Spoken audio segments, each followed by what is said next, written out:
एखादा fresh graduates वगैरे आपल्याला ह्या फील्डमध्ये त्याला जर करिअर वगैरे करायचं असेल, सो त्याच्याबद्दल आम्हाला थोडंसं गायडन्स करा की ह्याच्यात काय ग्रोथ आहे किंवा कसं करू शकतो आपण. खूप चांगली ग्रोथ आहे. म्हणजे मी म्हटलं ना की 140 करोडच्या देश आपली लोकसंख्या आहे देशाची. त्याच्यामध्ये फक्त एक 15 करोड लोक ITR भरतात.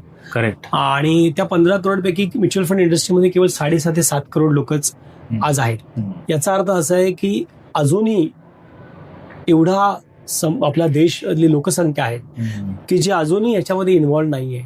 सो हे जे करिअर आहे पुढे 100 वर्ष चालणारं करिअर आहे.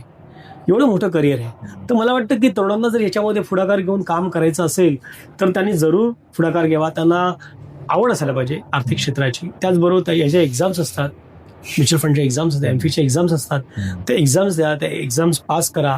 तुम्ही एका चांगल्या जवळच्या सल्लागाराबरोबर प्रथम काम करा. त्याच्याबरोबर काम करून समजून घ्या, शिकून घ्या की तो कसं क्लायंटशी बोलतो आणि मग नक्की तुम्ही तुमचा स्वतंत्र व्यवसाय करू शकता. करेक्ट.